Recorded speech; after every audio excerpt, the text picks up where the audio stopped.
Shadow the Hedgehog had a stellar year in 2024 with his appearance in the Sonic movie and also with his Shadow Generations game that was just oh so good. One thing that I completely slept on, however, was his manga that came out in that same year, and after reading it, I just knew I had to talk about it. So without further ado, this here's the Shadow manga. However, before we get into it, I just want to remind that this is a manga and not a comic like I usually cover, so we're going to be reading from right to left if you'd like to follow along on the screen.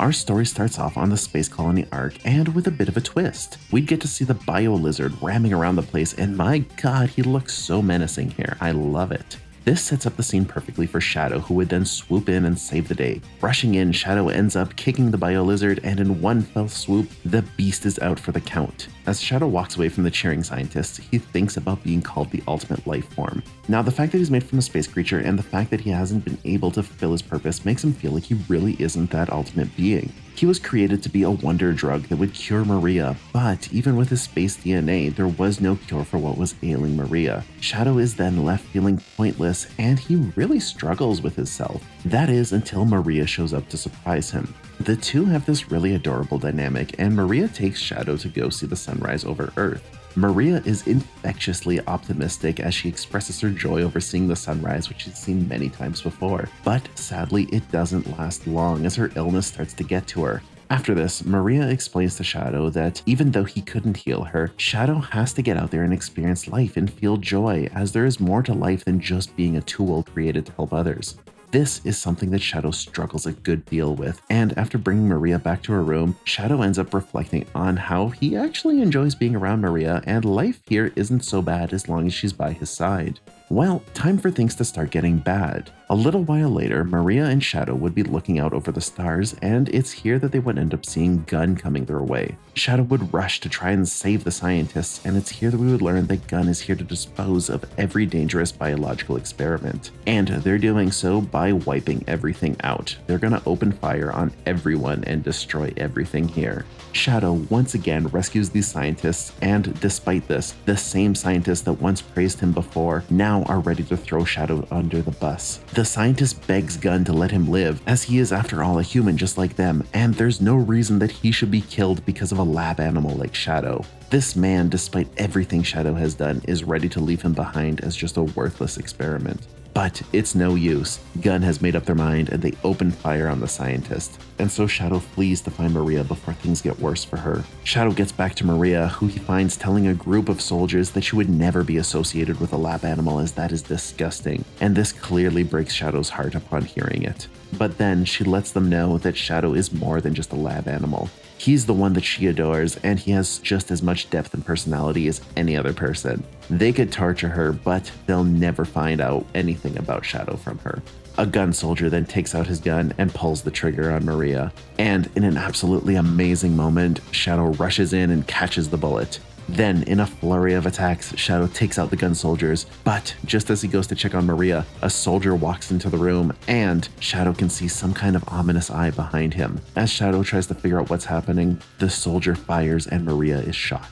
Shadow starts getting headaches, and he realizes that the space creature DNA that he's mixed with might be manipulating the humans, and that's what caused Maria to get shot. Shadow vows to kill them all, but just then Maria wakes, and Shadow tries to take her to the sick bay, only to then be trapped in an escape pod by her. Shadow is then sent to Earth, and Maria is left with the gun soldiers in honestly the most heart-wrenching scene I have seen in a manga in a long while. She dies right in front of Shadow just before Shadow is jettisoned into space. Shadow screams out in what is honestly one of the coolest drawings I've ever seen of this Edgy Hedgy, and suddenly Shadow finds himself in white space from the Sonic X Shadow Generations game. The only memories he has is what had happened to Maria on the space colony arc just mere moments ago, and while going on a hate-fueled rampage, he gets the attention of one small creature. This little guy is Bug-Eye. It's a name that actually weirdly we wouldn't get until the next chapter of the manga, and even then he never introduces himself with that name. It's just kind of kept in the gutters of the comic, which is kind of a weird decision, but whatever. After being caught by Shadow, he explains that this is an interdimensional area where time essentially doesn't exist. Also, it's interesting to note here that he refers to Shadow as brother, which might show a little bit about their shared DNA. Now, while here, Shadow finds Maria. To his dismay, he can't interact with her, and she can't see or hear him. But Bug-Eye explains that with some interdimensional timey-wimey stuff, they could actually travel through time and undo Maria's death entirely. Bug-Eye initially wants Shadow to bend over backwards for this information, but after Shadow punches a massive hole in a building and finally says please, Bug-Eye decides that yeah, he can give him the explanation. So essentially there are 3 wishing orbs that he needs to collect in order to bring Maria back. The one who collects all 3 of these orbs will be granted enormous power and the ability to make their wish come true. So Shadow, along with Bug-Eye, who is stuck with him along for the ride, are then off to go and find these orbs. And the first one, of course, is going to be on the Space Colony Ark. Now, inside of the Space Colony Ark, Shadow and Bug-Eye would search through the halls and face off against gunbots. Shortly after doing that, they would then come across a gate with the first wishing orb. This fills Shadow with new powers, and before they can leave, they need to face off against the Bio Lizard a la Sonic Adventure 2. I absolutely adore this. I'm not even going to try and hide it from you guys. I know that this is pure fan service, just like the Generations game, but man, does it ever look cool to see this fight with the Bio Lizard again. Honestly, don't even bother looking at the original boss fight, because the salamander slowly scooting around on his tummy as he tries to chase Shadow just does not hold a candle at all to this dynamic fight, which is kind of crazy when the game is the one with actual movement and the comic is just still images. Everything here is just a ton of fun to look at.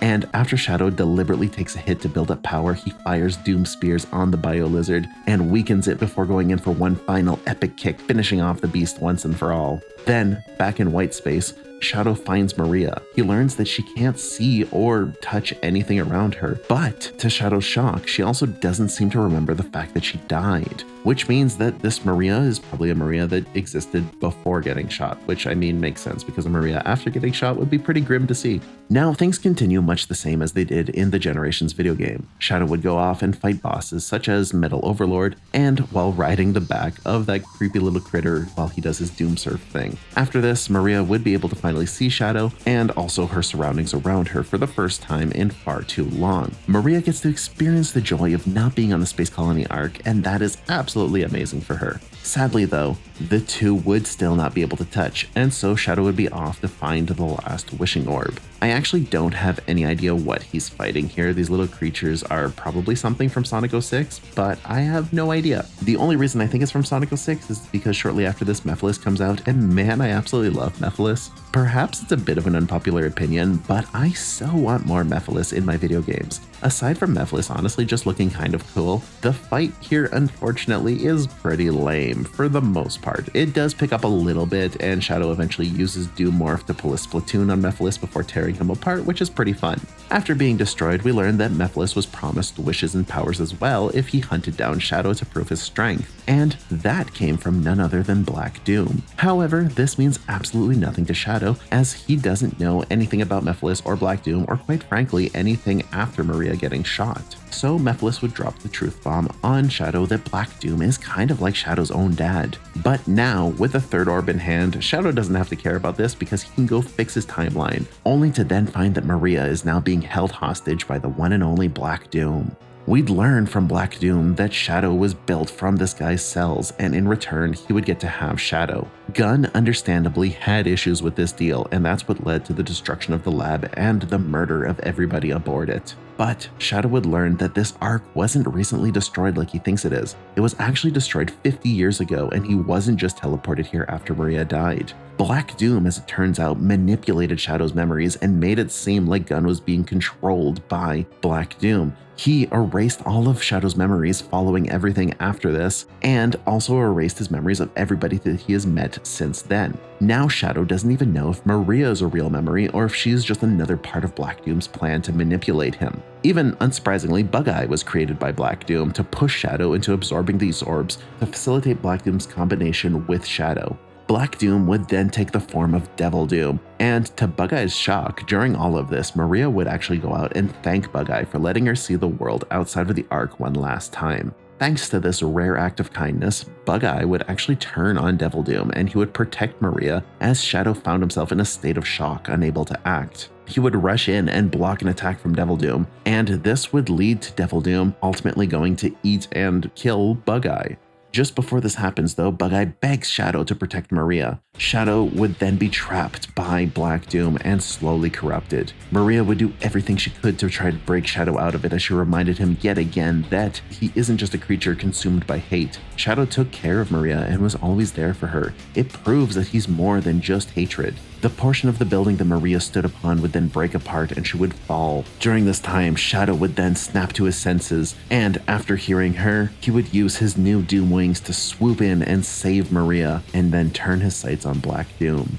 After attacking Black Doom, Shadow would then bring Maria to safety and then head out to attack this malevolent creature. However, before he could, Black Doom would make an announcement to Shadow. If Shadow submits to him right now and lets himself be absorbed, Maria can live forever in the white space. However, if Black Doom dies, Shadow will be sent back to the present and Maria once again will be dead, this time forever. Maria then reveals that she knew she was dead all along. I actually don't totally understand her reasoning at all that she gives here. I don't know if it's a translating thing or if it's just a weird storytelling thing that I didn't understand, but she tells Shadow that he is the one here who is alive and that he needs to go and take care of himself and the Earth.